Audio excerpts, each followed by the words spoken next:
একটা স্বামী হারা মানুষকে বাড়ি থেকে উচ্ছেদ পর্যন্ত করেছে ওই জায়গার পরিকল্পনা। মহিলা কান্না দেখেননি? বেগম জিয়া যে কান্না করেছে, আমার মনে হয় এদেশের প্রত্যেকের চোখে ওই কান্না দিকে পানি চলে এসেছে। এগুলো করেছে আবার নিজে নিজে বলছে। বাইরের দেশে যখন যেত বলতো ওনাকে উৎখাত করতে পেরেছি, এইটা আমার সফলতা। নাউজুবিল্লাহ। এমনি তার ছেলেটা মারা গেছে, আর এক ছেলে তো মাজা ভেঙে দিয়েছেন। আর ওনার এমনিতেই স্বামী নেই, এটা বিধবা মেয়ে লোক, যে কদিন আছে দুনিয়ায় থাক না, তারে পর্যন্ত আপনি বাড়ি থেকে এক কাপড়ে বের করে দিলেন। মানে মানবতার মানুষ কন্যা, শয়তানের মানুষ কন্যা দেওয়া দরকার। যা উপায়ন্তর দেখেছিলাম আবু জেহেলের বাড়ির দিকে তাকিয়ে, বাংলাদেশের জালেমদের বাড়ির দিকে তাকিয়ে আমার মনে হচ্ছে এদেশের জালেমদের এই বাড়িগুলো, ব্যবসা প্রতিষ্ঠান, এদের অফিস আদালত গুলো আমার মনে হয় জাতীয় টয়লেট হয়ে যাবে। মানুষের দেশে পেটে ব্যথা হবে, বিভিন্ন মানত করবে, আর যে ওই জায়গায় ফেলে আসবে। হ্যাঁ, এখানে কেন আল্লাহ এটা দিলেন? পরের আয়াতের শব্দের দিকে তাকাবেন, ইন্না ফি যালিকা লাআয়াতান।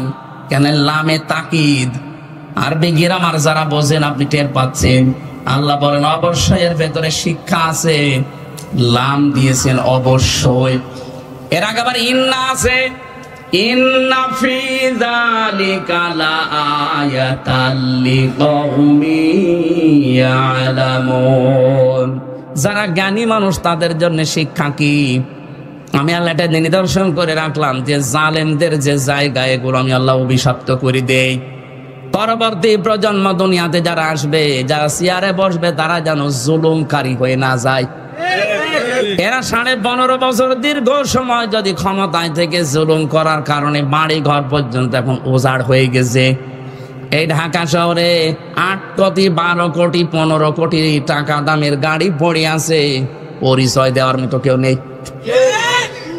দরবেশ বাবার গাড়ি শুনলাম 8.5 কোটি টাকা দাম পড়ে আছে, এখন ঢেকে রাখা আছে। 8.5 কোটি টাকা দামের গাড়ি পড়ে আছে, পরিচয় দিতে ভয় পাচ্ছে। কারণ দরবেশের যা টাকা সবই অবৈধ টাকা। 7টা ব্যাংক থেকে লুট করেছে 36,000 কোটি টাকা, যেটা দিয়ে পদ্মা সেতু তৈরি করেও আরো 4,000 কোটি টাকা বেশি থাকবে। কি করে গিয়েছেন দেশটাতে? আর এত বড় বড় দাড়ি রেখেছিলেন মানুষকে ধোকা দিয়ে বোকা বানাতে। ও দাড়ি কেটে ফেলেছে ভালো করেছে, কারণ ওই শয়তানের দাড়ি থাকলে মানুষ ধোকা খেতে হবে। কথা বলেন, ওর মুখে দাড়ি মানায় যারা মানুষের সম্পদ আত্মসাৎ করে। কোটি কটাটা এটা ঋণের বোঝা মানুষের মাথায় দিয়ে চলে গেলেন। এই ঋণ পরিশোধ করতে এখন আমাদের গলা কাটা হয়ে দাঁড়িয়েছে। এক একটা মানুষ এখন এই দেশে জন্ম নিলেই তার মাথার উপরে 1 লাখ টাকা ঋণ, অথচ এদের ছেলে মেয়ে দলের লোক কোটি কোটি টাকা পাচার করে বেগম পাড়া বানিয়েছে। এক কথা বলছেন, তাহলে আমরা এখান থেকে কি নিতে চাই? জালেমদের যে বাড়ি ঘর পর্যন্ত আল্লাহ উজাড় গৃহ বানিয়ে দিলেন, জনশূন্য করে দিলেন, অভিশপ্ত জায়গা বানিয়ে দিলেন, সে আল্লাহ এখন শক্তি হারিয়ে ফেলেছেন। এই জন্য আগামীতে যারা আসবেন ক্ষমতার চেয়ারে বসে যেন জুলুম করবেন না। ওদের 15 বছরের ইতিহাস আল্লাহ যদি 3.5 ঘন্টায় পাল্টিয়ে দিতে পারে, আপনি তো 5 বছরে 3.5 ঘন্টা না 1 ঘন্টায় পাল্টিয়ে যাবেন। এই জন্য আশা করছি আয়াত থেকে শিক্ষা নিয়ে সংযত হবেন। আল্লাহ পাক পরের আয়াতে আবার জানিয়েছেন, ওয়ানজাইনাল্লাযীনা আমানু ওয়া কানু ইয়াত্তাকুন। যারা এই দুনিয়ায় ঈমান এনেছিল সত্যিকারের, আর যারা তাকওয়া অবলম্বন করে চলেছিল, আমি আল্লাহ তাদের এই গজব থেকে বাঁচিয়ে দিয়েছি। দেখেন তো 15.5 বছরে 3.5 ঘন্টার ভেতরে সব উল্টিয়ে গেল। কিন্তু কত অসহায় মানুষ 15.5 বছরে ঈমানের উপরে টিকে ছিল, যারা এত জুলুম অত্যাচার নির্যাতন সহ্য করেও যারা উল্টা পাল্টা কাজ করেনি, আল্লাহ ঠিক তাদেরকে এখনো পথে দাঁড় করিয়ে রেখেছেন। এখনো তাদের মাথা সোজা আছে। নাইতো একটা মানুষ 350 মামলা মোকাবেলা করেও টিকে থাকতে পারে, আপনি টের পাচ্ছেন? আমি 2 মামলায় আমার জীবন অতিষ্ঠ হয়ে গেছে। ওর 313টা মামলা পেয়েছি, আমি বিএনপির একজনের, এখনো টিকে আছে।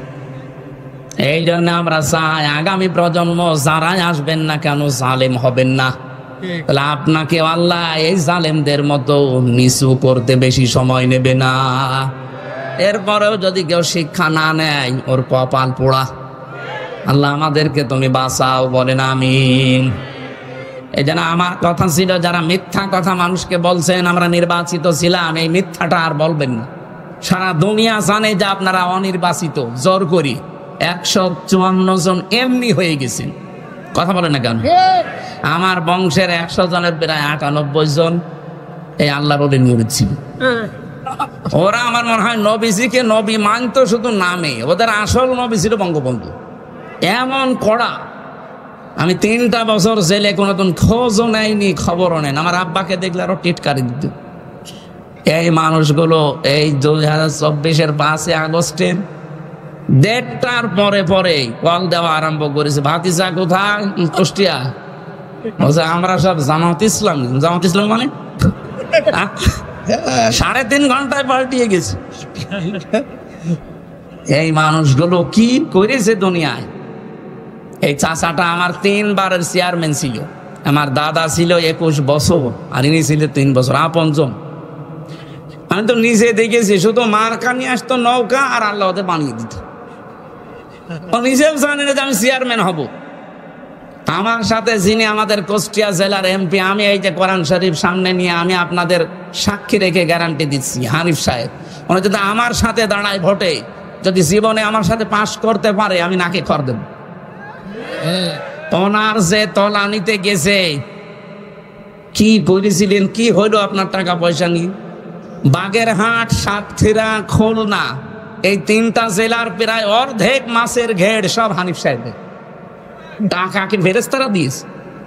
বলেন কি করে হইতে, কি করে কি করলেন আপনি টাকা দিয়ে?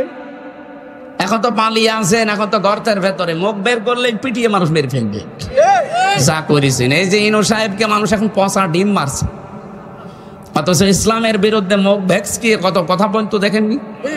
কথা বলেন। ডাইরেক্ট ইনডাইরেক্ট যারা মানবতার ইসলামের বিরুদ্ধে ছিলেন, কাউকে আল্লাহ ছাড় দেয়নি, দেবেও না। আলাহুম আযাবুম মুহিন, যন্ত্রণাদায়ক আযাব আল্লাহ আপনাদের জন্য রেডি করে রেখেছে। তার প্রমাণ এই কালামানি কলার পাতায় শুয়েছে আল্লাহ, ওর বেশি পর্যন্ত উঠে গেছে। হ্যাঁ, ওর সংসার করার কাজ শেষ। ওর বউ টেকে কিনা দেখে, আমার মনে হয় ওর বউ চিন্তা করবে ওর কাছে থেকে আমি করবো, ও দেখা যাচ্ছে আর একজনে ধরবে। এটা আল্লাহর সব চাইতে একেবারে নিম্ন শাস্তি। কেন আল্লাহ এটা দিয়েছেন? ইন্নামা নুমলি লাহুম লিয়াজদাদু ইসমা, এটা সূরা আলে ইমরানে। যখন ওদের পাপের বোঝা পরিপূর্ণ হয়ে যায়, তখন আল্লাহ আর ছাড় দেয় না। বিচারের চেয়ারে বসে কত অবিচার করেছে এই কালামানিক, এই কথা বলছেন না কেন? জামাত বিএনপির নাম শুনলেও একবারে আন্দাজে চোখ বন্ধ করে রায় দিয়ে দিত ফাঁসি। ওটা যদি মুরগি চুরি মামলা হয় তাও ফাঁসি দিত। অথচ মানুষ হত্যা করে বসে আছে, তাকে রাষ্ট্রপতির ক্ষমায় সসম্মানে বের করে দিত। আল্লাহ ছাড় দিয়েছেন কিন্তু ছেড়ে দেননি। আমরা চাই যারা এই দাঙ্গা বাঁধানোর চিন্তায় আছেন, ফেসবুকের সমস্ত ভুয়া নিউজ শুনে আপনারা উদ্বুদ্ধ হবেন না, বিশ্বাস করবেন না। এগুলো সব ওদের বানানো, আর ওরা বসে বসে 2 বোন এই গুটি চালতেছে। আমরা যেন এই ষড়যন্ত্রে পা না দেই। এ দেশে যা আছে অনেক ভালো আছি আমরা, বাইরের বহু দেশে আমি ঘুরেছি, সাম্প্রদায়িক সম্প্রীতি এত বেশি পৃথিবীর কোনো দেশে নেই। ইসকন নিয়ে যেটা সমস্যা চলছে, এটা আন্তর্জাতিক ভাবে না। ইসকন এবং হিন্দু এক জিনিস না। ওকে বলাৎকারের জন্য পর্যন্ত ইসকন থেকে বহিষ্কার করা হয়েছে। এখন সব বের হচ্ছে, তার যে চরিত্র সব ভিডিও বের হচ্ছে। সুতরাং হিন্দু ভাইরা যারা আছেন, অন্য ধর্মের যারা আছেন, উস্কানিতে পা দেবেন না। আর এই ফেসবুকের 100টার মনে হয় প্রায় 70টা কথা মিথ্যা কথা। এই কথা বিশ্বাস করে কেউ যদি আবেগে আপ্লুত হয়ে না, সেই যশোরে একবার গিয়েছিলাম মাহফিলে, 18 সালে 19 সালে যশোর MM কলেজের মেয়েরা মিছিল করছে ইফটিজিং এর বিরুদ্ধে, ডাইরেক্ট অ্যাকশন। একটা 20 বছর 25 বছরের যুবতী মেয়ে, বুকে কোনো ওড়না নেই, একটা স্কিন টাইট প্যান্ট পরা, গেঞ্জি হাফ গেঞ্জি গায়ে দিয়ে, হাতা নেই, এরকম একটা মেয়ে যদি এক হাতে ব্যানার ধরে আর এক হাতে বলে ইফটিজিং এর বিরুদ্ধে ডাইরেক্ট অ্যাকশন, কেমন লাগে বলুন তো? তখন আমি বাসে চলতাম, চিন্তা করলাম যশোরের ওই পালবাড়ি মোড়ে পুলিশ আবার ধরলে না জানে এবার কোন সালের অপরাধী বলে চালিয়ে দেখ। ঢুকলাম পাশে এক চার দোকানে, ঢুকে দেখছে পুলিশ চা খাচ্ছে। আরে ভাই, আপনার যন্ত্রণায় আসলাম আমি এখানে, আর আপনি আমার সামনে। একটা কথা বলে, এই যে মিছিল আসতেছি, যশোর MM কলেজের মেয়েরা অনার্সে মাস্টার্সে পড়ে, 22 বছর 25 বছর বয়স, বুকে কোনো ওড়না নেই, দেখছেন না কিভাবে মিছিল করছে? এক হাতে ব্যানার আর এক হাতে ইফটিজিং এর বিরুদ্ধে ডাইরেক্ট অ্যাকশন দিচ্ছে। পুলিশ আমার বলছে, হুজুর যে জিনিস আমি দেখছি মনে হচ্ছে ইফটিজিং আমি আগে করি। ঠিকই বলতেছি, তাই জানে আপনারা উদ্বুদ্ধ হয়ে এরকম ইফটিজিং আমি আগে করি শুরু করেন না। ওনাদের ষড়যন্ত্র ওনাদের কাছে থাক, কেউ এই ষড়যন্ত্রে পা দেবেন না। এই যে কল রেকর্ড গুলো মাঝে মাঝে ফাঁস হয়, আপনি তো বাস্তবতা জানেন না। নিজে কল দেয়, নিজে রেকর্ড করে, নিজে এডিটিং করে, লোক দিয়ে নিজেই ছেড়ে দেয় মানুষের ভেতর একটা ভীতি তৈরি করার জন্য। আর বলে যে এই পুলিশ এই আওয়ামী লীগ, এই BNP, এই জামাতের লোকগুলো লিস্ট করে রাখো, আমি আসতেছি, আপনি আসেন। আপনি চট করে আসবেন, ফট করে আয়না ঘরে ঢুকিয়ে দেবেন, ঘন্টামে করে জায়গা পান না। যা করেছেন আল্লাহ আপনাকে মাফ করবেন। পৃথিবীর ইতিহাস পাল্টিয়ে দিয়েছেন আপনারা। আমি বললাম না, বিশ্ববিদ্যালয়ে থাকাকালীন বহু ইতিহাস পড়েছি, কিন্তু এরকম কঠিন কড়া মানুষ এত নিচে নামতে পারে ক্ষমতার কারণে আমি কোনোদিন ইতিহাসে পড়ি নাই, শুনিও নাই। আমরা তো এতদিন বেঁচে ছিলাম, এই 15.5 বছর যারা বিরোধীতে যারাই আছি, শুধু ওই 14 দল বাদ দিয়ে বাকি সবই আমরা বিরোধী। কথা বলেন না কেন? আর সবগুলো আমরা মাজলুম, সে যে দলেরই হোক। আমরা বেঁচে ছিলাম শুধু পাগল মনে করি। হাজ্জাজ বিন ইউসুফ এই লোকটা জালেম ছিল। পিয়াদারা যে বলছে, স্যার আপনার জন্য তো বাইরে যাওয়া যায় না, মানুষ খালি গালি দেয়। গালি কে দেয় আমি দেখবো। ছদ্মবেশ নিয়ে বাইরে গেছে, এক গ্রাম্য লোক রাস্তায়, এই বেটা হাজ্জাজ বিন ইউসুফ লোকটা কেমন? কেমন মানে ও তো জালে না, ওর বাবাও জালে, মও জালে। যেই বলেছে জালেম, ওর কেসে মাথা খারাপ। বেটা আমার ছিল না, ছদ্মবেশ খুলে বলছে আমি সে হাজ্জাজ বিন ইউসুফ। চিন্তা করছে আমার তো মাথা থাকবে না। ডাক দিয়ে বলছে, বাদশাহ নামদার, আপনি আমার চেনেন না? আমি এই গ্রামের ওই লোক যার মাসে 2 দিন মাথা খারাপ হয়, আজকে তার পয়লা দিন। তুই পাগল বলে বেশি গিয়েছে। আমরা ওই 15.5 বছরে ওই 14 দল বাদ দিয়ে যারাই ছিলাম পাগল বলেছিলাম। এক কথা বলছেন, পাগল বলে বেশি ছিলাম। মাসে 2 দিন আমাদের মাথা খারাপ হইতো, ওইটা তার পয়লা দিন।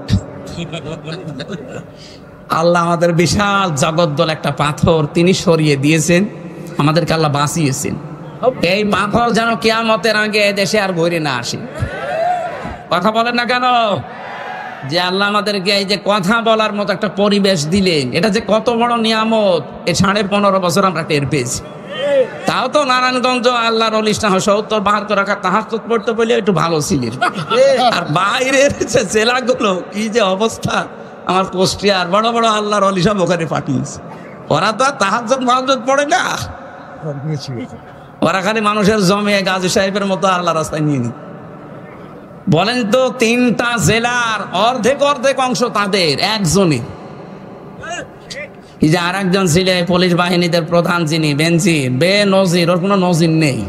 ও গোপালগঞ্জের অর্ধেকই নাকি তার। কি করেছিলেন আপনারা? আমার তো মানে মাঝে মাঝে শয়তান তো দেখেনি, এদের চেহারার দিকে তাকালে আমার মনে হয় শয়তান যদি দেখতাম তো এরকমই হোক।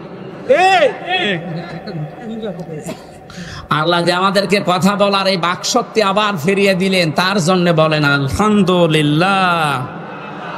দরুদ আর সালাম পাঠ করার মাধ্যমে আজকে কোরআনে কারিমের যে আয়াত পড়লাম, 3 ভাগের 1 ভাগ, সূরা বাকারার 208 নম্বর আয়াতের 3 ভাগের 1 ভাগ পড়েছি। আমরা তাফসীর আকারে কথা বলতে চাই, থাকবেন না? অন্তত থাকা যাবে কিছুক্ষণ। শয়তান যেন আশপাশে আর না থাকে, জবান খুলে পড়ে না আউযু বিল্লাহি মিনাশ শাইতানির রাজিম। বিসমিল্লাহির রহমানির রহিম।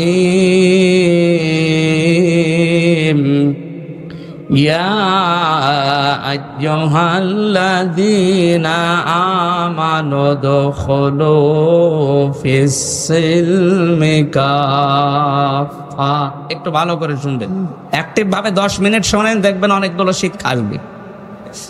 সূরা বাকারা 286টা আয়াত আছে, 40 রুকু আছে, মাত্র একটা আয়াতের 3 ভাগের 1 ভাগ পড়েছি।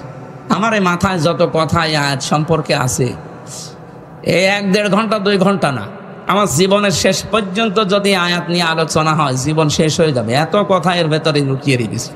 আমরা তাফসীর আকারে বলতে চাই, আপনারা চলে যাবেন নাকি? যে 2-1 যাচ্ছে আর কি বেড়ি খেতে যাচ্ছে, হ্যাঁ আবার এসে পড়বেন কিন্তু। ইমানদারকে আল্লাহ ডাক দিয়েছেন, এখানে যদি কোনো বেঈমান থাকেন তাহলে চলে যান। বিড়ি খেলে কি মানুষ বেঈমান হয়ে যায়? না না, বিড়ি খাওয়া খুব অত বড় গুনাহ না যে আপনি বেঈমান হয়ে যাবেন। আপনার মুখ গন্ধ হয়, আপনার লাঞ্চ নষ্ট হয়। শয়তানের যত কাজ কারবার আছে তার ভেতরে একটা কাজ শয়তান অপচয় করে। কথা বলেন না কেন? তাহলে যারা বিড়ি খান এর দ্বারা কোন লাভটা হয় বলেন অপচয় ছাড়া?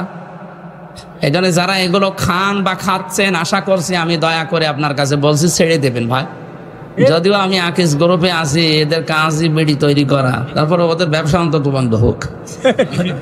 আপনারা ছেড়ে দেন, ওদের ব্যবসা বন্ধ হয়ে যাবে। আমি বলেছিলাম সেদিন মালিককে যে স্যার এইটা ছেড়ে দিলেই ভালো হয়। বলছিলাম তো ওইটা নেই, ওটার ভেতরে আমরা নেই, ওগুলো এখন আমেরিকা টোবাকোর কাছে বেঁচে দিয়েছি। এখন আমরা এই মোজো বানাই, ক্লেমন বানাই, এগুলো দিয়ে এখন খাবার বানাচ্ছি, বাকি ওইগুলো সব ছেড়ে দিয়েছি। এখন তো আকিজের এক ছেলে উপদেষ্টা হয়েছে বশির ভাই, আল্লাহ যেন সততার সাথে দায়িত্বটা পালন করার তৌফিক তাকে দান করে। কিছু কিছু ভালো মানুষ এখানে আছে, আর কিছু উল্টাপাল্টা লোক আছে।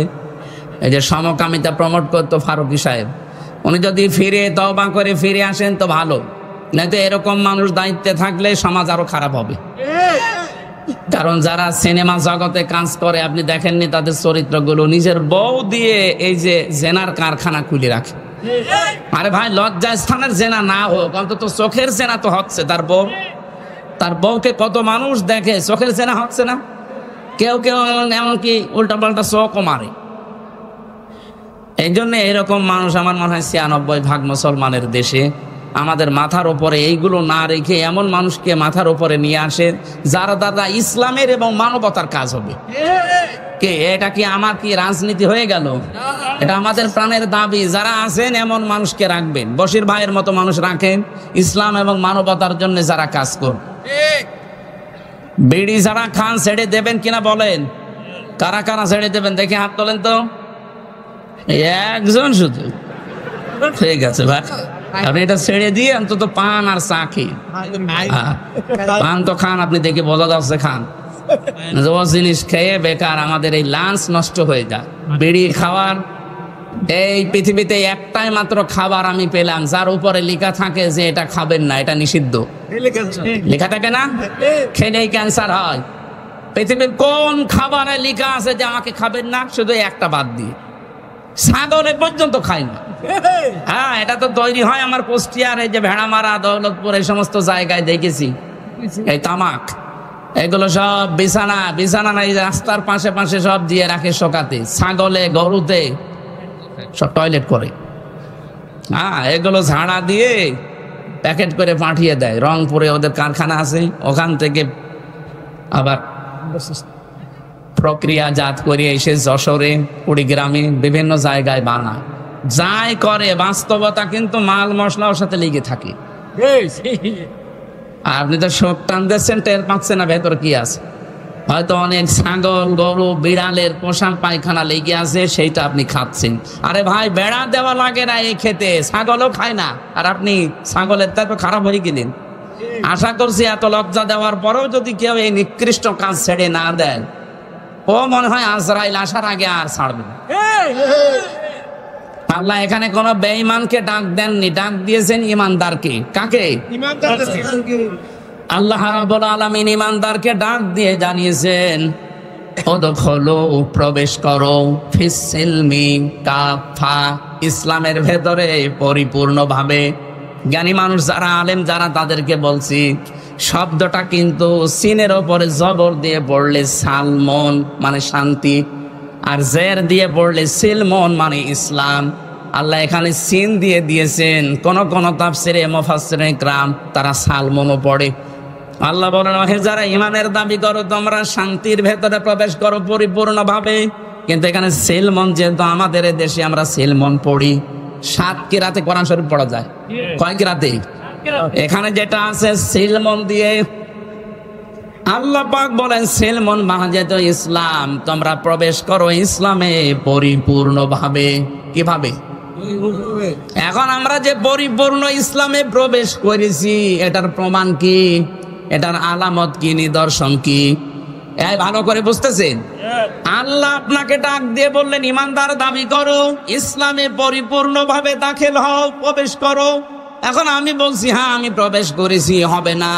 আল্লাহ বলেন 5টা বিষয় যদি তোমার ভেতরে পাওয়া যায় দুনিয়ায়, তাহলে আমি আল্লাহর ভাষায় তুমি ইসলামে পরিপূর্ণ ঢুকেছো। এই কথা বন্ধ করে নাকি? এটা ভালো করে বুঝবেন। বসুন বসুন। ইসলামে প্রবেশ করার আলামত কয়টা? এবার আপনি নিজের সাথে মিলান তো, আপনি প্রবেশ করেছেন কিনা, নাকি আন্দাজে? 1 নম্বরে কেউ যদি বলে আমি ইসলামে প্রবেশ করেছি, তার প্রথম আলামত সে আত্মসমর্পণ করবে। কি করবে? আত্মসমর্পণ কিভাবে করে? আমাদের জাতির পিতা যিনি, বানানো না, আসল যেটা, হযরত ইব্রাহিম আলাইহিস সালাম আত্মসমর্পণ করেছিলেন আল্লাহর কাছে। তিনি যখনই আল্লাহ ডাক দিয়েছেন, ক্বালা লাহু রাব্বুহু আসলিম, ক্বালা আসলামতু লিরাব্বিল আলামিন। আল্লাহ পাক বলেন ইব্রাহিম আত্মসমর্পণ করো। উনি গাছের মাথায় কোড়াল দিয়ে কাঠ কাটছিলেন, ওখান থেকেই জবাব দিয়েছেন আসলামতু লিরাব্বিল আলামিন। আমি এই যে কিছুক্ষণ আগে বলেছিলাম না, ইব্রাহিম নবী খাতনা করেছিলেন, এটা তার সুন্নাত। ওই গাছের মাথায় বসে উনি খাতনা করেছিলেন। আল্লাহ বললেন যে আত্মসমর্পণ করো। উনি বলেন আমি কিভাবে এখান থেকে করব? বলেন খাতনা করো। এখানে কোড়াল দিয়ে নিজে খাতনা করে ওই জায়গায় বলেছিলেন আমি আত্মসমর্পণ করলাম, আমার নিজের মন মতো আর কিছু নেই, এখন থেকে যা করবো আল্লাহ তোমার মন মতো। তাহলে এখান থেকে আমরা বুঝলাম কি, আমি ইসলামে প্রবেশ করেছি, তার প্রথম আলামত এইটা যে এখন থেকে আমার আর মন মতো কাজ হবে না, আমি দেখবো যে আমার আল্লাহর হুকুম এখানে আছে কিনা। আপনি এবার নিজের সাথে মিলান তো, আপনি এভাবে জীবন চালাতে পারেন, তাহলে বুঝবেন আপনি ইসলামে প্রবেশ করেছেন। এটা 1 নাম্বার গেল। আপনি যে ইসলামে আসলেন, এবার 2 নম্বর কি কাজ? জাতির পিতা ইব্রাহিম আলাইহিস সালাম, পরের আয়াতে দেখবেন, এটা সূরা বাকারা 1 নাম্বার পারা 19 নাম্বার পৃষ্ঠা 9 নাম্বার লাইনে আছে, 131-32 নাম্বার আয়াত।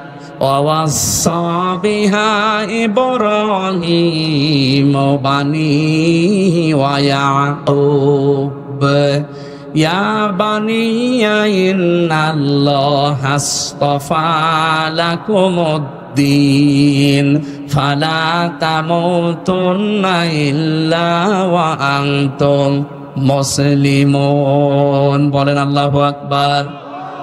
আমি কি কথা বোঝাতে পারছি তো? বুঝতেছেন? যারা আছেন বাংলা শিক্ষিত হন আর আরবি একটু খেয়াল করবেন, দেখবেন আনন্দ পাবেন। আল্লাহ পাক বলেন ইসলামে প্রবেশ করো, আমি বলছি করলাম না। ইসলামে প্রবেশ করেছেন পরিপূর্ণভাবে, তার আলামত কয়টা? আর জোরে। 1 নাম্বার আলামত আত্মসমর্পণ। কিভাবে করবেন আল্লাহ শেখাচ্ছেন, যে জাতির পিতা কিভাবে করেছে দেখ। তুই যেহেতু ইব্রাহিমের সন্তান, নাকি আমরা ইব্রাহিমের সন্তান জাতি হিসাবে, এজন্য তিনি যেভাবে আল্লাহর সামনে আত্মসমর্পণ করেছেন, আমাদের উচিত ওইভাবে করা। বাবা যেভাবে, সন্তানও সেইভাবে। আর আমরা এমন বাবা পেয়েছিলাম যে হোকা খায়, এরকম বাবা ছিল না, বানানো বাবা। আমি নিজে তার চেহারা দেখেছি, ছবি দেখেছি, হোক্কা খাচ্ছে। আপনি ইব্রাহিমের পুরা জীবনী পড়ে দেখেন তো কোন দিন হোকা খেয়েছে? ভণ্ডামি করার জায়গা পান না। জাতির পিতা বানিয়ে দিয়েছেন, এটা কোরআনে কারিমের সাথে পুরাপুরি সাংঘর্ষিক।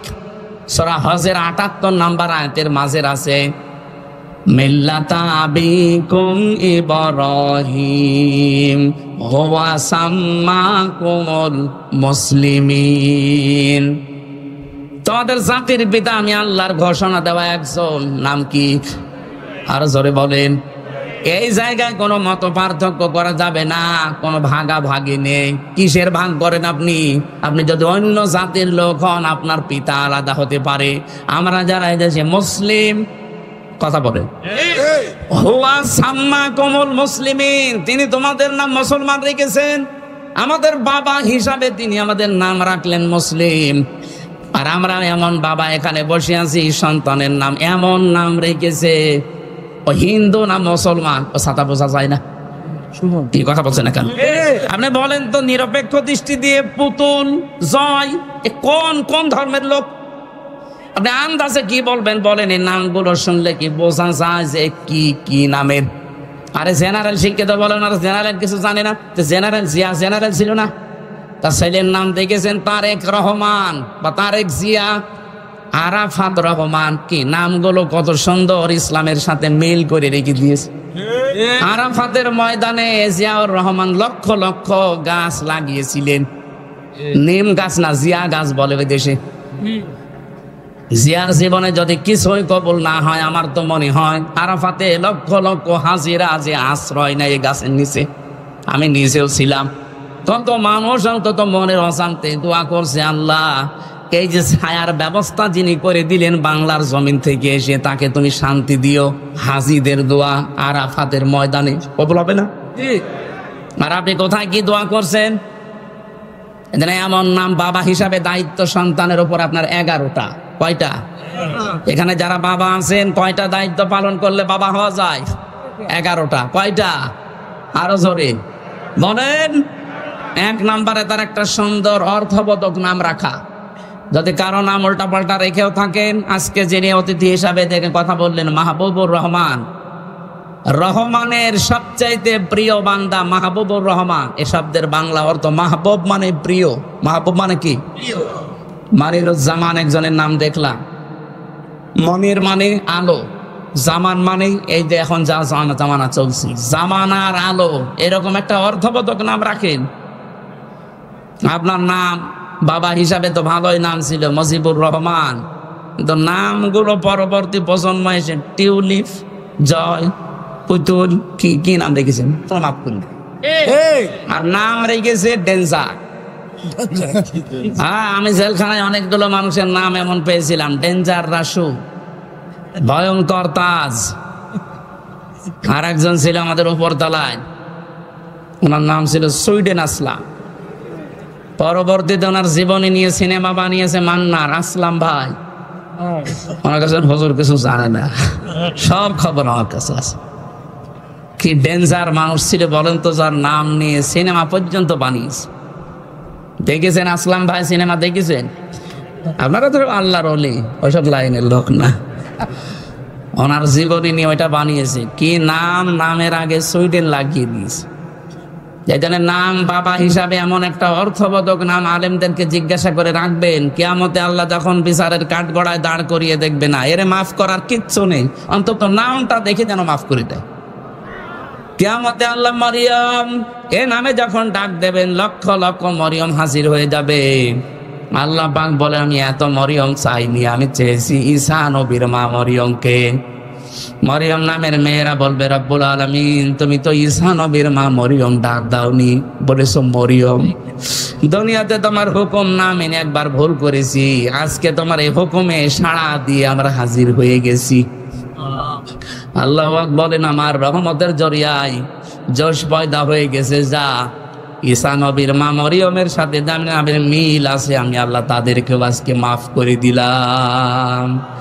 বাবা যারা আছেন অর্থবোধক নাম রাখবেন, কিন্তু আমি এটা আমার সাবজেক্ট না হলে ইঙ্গিত দিলাম। আমাদের নাম মুসলিম জাতির পিতা হিসাবে ইব্রাহিম নবী রেখেছিলেন। আল্লাহ পাক বলেন, তিনি ইন্তেকালের আগে তার সন্তানদেরকে ডাক দিলেন, এমনকি ইয়াকুব নবী এই দুইজন নবীর আয়াত এটা, তারা দুইজন ডাক দিয়ে বলেছিলেন, ইয়া বুনাইয়া, হে আমার কলিজার টুকরা সন্তানেরা, ইন্নাল্লাহা আসতাফা লাকুমুদ্দিন। ভালো করে শুনবেন, অবশ্যই আল্লাহ নির্বাচিত করেছেন, চয়ন করেছেন, পছন্দ করেছেন, তোমাদের জন্য মনোনীত করেছেন দিন হিসাবে। কি হিসাবে? কি দিন? কি না না, এখানে আল্লাহ বলেন লাকুমুদ্দিন, তোমাদের জন্য একটা দিন আল্লাহ নির্ধারিত করলেন, নির্বাচিত করলেন, পছন্দ করলেন, চয়ন করলেন। এখন এই যে নির্বাচিত যে দিনটা, কি সারা দুনিয়ায় এখন দিন আছে প্রায় 4,500। কত দিন? মানে যদি ধর্ম বলেন তাহলে 4,500 ধর্ম আছে এই দুনিয়ায়, তার ভেতরে ইসলাম একটা। আল্লাহ বলেন যে দিন হিসাবে যেটা মনোনীত করলাম সেটার নাম কি জানো? ইন্নাদ-দীনা ইনদাল্লাহিল ইসলাম।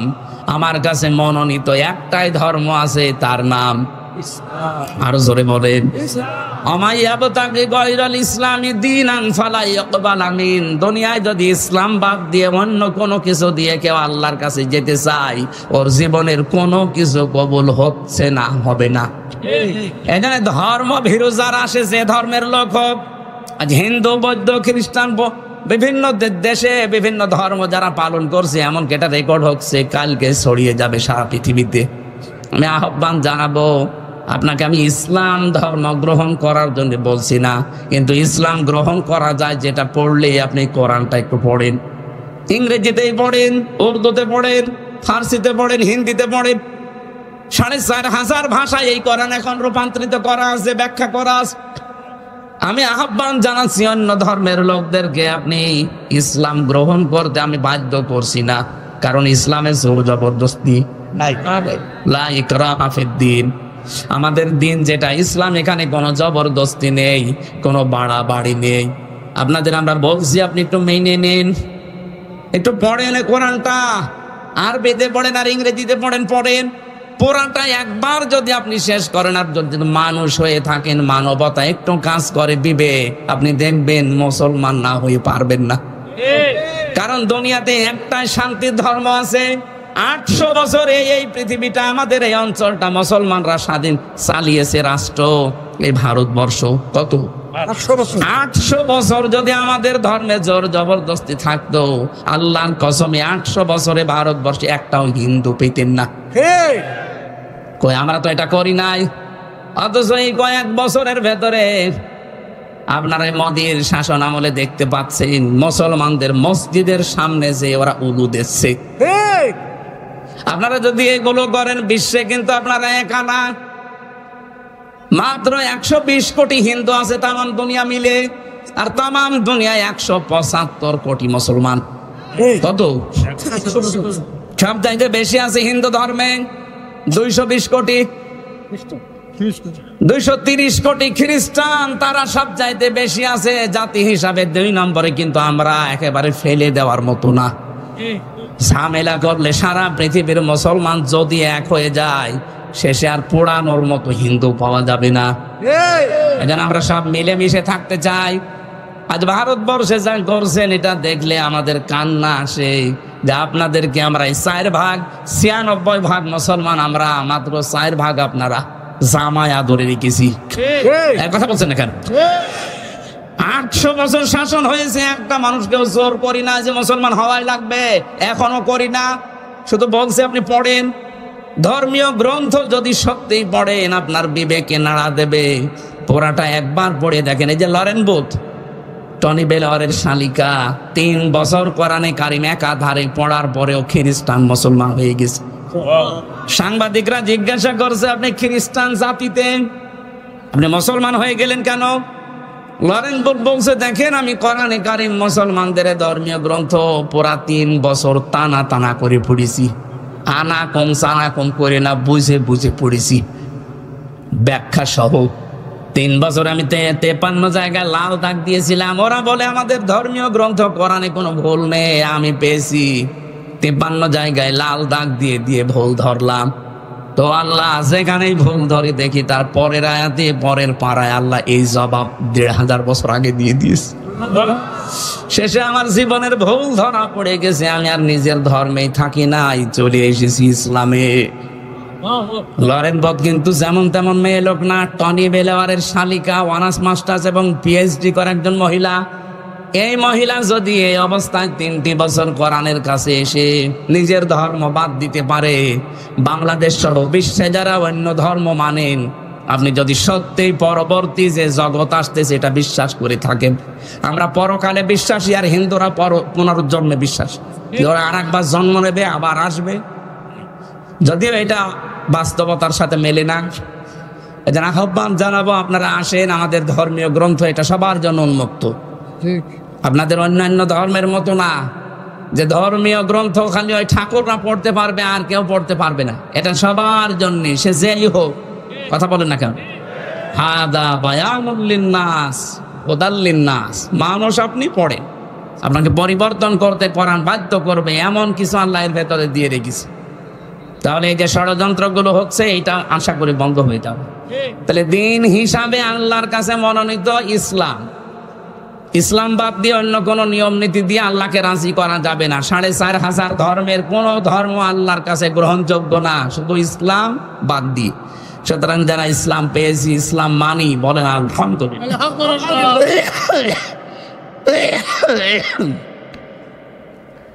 আমি ইসলামে পরিপূর্ণ প্রবেশ করেছি, তার প্রথম আলামত হচ্ছে আমি আত্মসমর্পণ করব কার কাছে? ইসলামের কাছে। কার কাছে? 2 নম্বরে আমি যে পরিপূর্ণ ইসলামে প্রবেশ করেছি তার প্রমাণ আমি এই যে লিখে এনেছিলাম তাফসীর থেকে, আমার ইখলাস থাকা লাগবে। কি থাকা লাগবে? ইখলাস মানে যা করবো আমি আল্লাহর জন্য, কাউকে দেখানোর জন্য। কিছু যদি দানও করি আমি লোক দেখানোর জন্য করি না, এটা চা করি প্রকাশে গোপনে কার জন্যে। এটা যখন তৈরি হবে 100 ভাগ, তখন আপনি বুঝবেন যে হ্যাঁ আপনি ইসলামে প্রবেশ করেছেন। 3 নম্বরে আপনার চরিত্র হওয়া লাগবে উন্নত চরিত্র। আজ আমাদের চরিত্রের যে অভ্যাস, সামনাসামনি দেখলে বোঝা যায় না পেছনে ওর চরিত্র শয়তানের চাইতে খারাপ। এখানে বহু মানুষের মোবাইল আছে, এমন দৃশ্যগুলো মোবাইলে রেখে দিয়েছেন সেভ করে, নিজের জিনিস দেখলে আনন্দ পায়, অন্য কেউ দেখলে লজ্জা পায়। এরকম দৃশ্য নেই? বলেন, এটা উন্নত চরিত্রের কাজ, যেটা আমি নিজে দেখবো, আমার বাবাও দেখতে পারবে। কথা বলেন না কেন? আর আমি দেখলে আনন্দ লাগবে, অন্য কেউ দেখলে আমার কাছে লজ্জা লাগবে। এটাই তো চরিত্রের মহা অবক্ষয়। যাদের কম্পিউটারে মোবাইলে এরকম দৃশ্য আছে, এই মুহূর্তে ওটা ডিলিট করা লাগবে। কারা কারা এরকম অদৃশ্যগুলো ডিলিট করবেন? হাত তোলেন তো। দেখি মোবাইল, দেখি বাটন মোবাইল খাবে, বাটন মোবাইল তোর মোবাইলে কিছু আছে? আরে ওর মনে হয় বান্ধবের নাম্বার সেভ করা আছে, তাছাড়া কি থাকবে? যাদের এরকম এই যে স্ক্রিন টাচ মোবাইল আছে, যা সেভ করে রেখেছেন, নিজে দেখলে আনন্দ পান, অন্য কেউ দেখলে লজ্জা পান, ওটা ডিলিট করা লাগবে। উন্নত চরিত্র করতে হলে লাইনে না গেলে আপনি পারবেন না। 4 নাম্বার, আপনার আকীদা বিশুদ্ধ হওয়া লাগবে। আজ বাংলাদেশ জামাতে ইসলামের যারা আছে, এদের একটা মিথ্যা তহমত লাগিয়ে দেয় যে এদের আকীদা ঠিক নেই। তোমার আকীদা এত ভালো, একটু ফাঁসের দড়ি গলার কাছে আসুক, আকীদা সব বেরিয়ে যাবে। সুতরাং এই উল্টা পাল্টা ফতোয়া দিয়ে মজলুম একটা দল এই বাংলাদেশে, এই 53 বছরের সবচেয়ে বেশি জুলুমের শিকার এই বাংলাদেশ জামাত ইসলামী। এই মজলুম দলের উপরে মিথ্যা তহমতটা দিয়ে নিজের গোনার পাল্লা ভারী করাবেন না। তাদের আকীদা ঠিক নেই, আপনার আকীদা খুব ভালো আছে।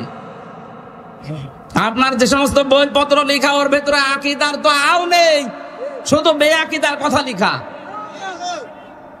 আর উল্টা পাল্টা যে ফতোয়া দিয়ে এদের আন্দাজে ভুল ধরেন, এদের পুরা বইটা পড়ে দেখবেন। আকীদা বাংলাদেশের সবচেয়ে আকীদা শুদ্ধ এদের আকীদা। খালি ফতোয়া দিয়ে বেড়ায় মানুষের বিরুদ্ধে, নিজেরটা ঠিক নেই। 5 নম্বরে শুধু আকীদা শুদ্ধ হলে হবে না, লেনদেনে স্বচ্ছ থাকা লাগবে। বাংলাদেশে এটা সমস্যা বেশি। দেখতে তো ভালো মানুষ মনে হয়, 5 ওয়াক্ত নামাজ পড়ে, রোজা রাখে, হজ করে এসেছে, কোন দোকানে যদি বাকি থাকে ও দোকানের সামনে দিয়ে যায়নি। লেনদেন যদি স্বচ্ছ না হয়, যতই নামাজ পড়েন নামাজ কিন্তু কবুল হবে না। আর আপনি ইসলামে প্রবেশ করেছেন, এটা আপনাকে কোনো আলামতের ভেতরে নেই। এই পাঁচটা, কয়টা? আত্মসমর্পণ করা আল্লাহর সামনে। 2 নম্বরে ইখলাস লাগবে আমাদের সব কাজে।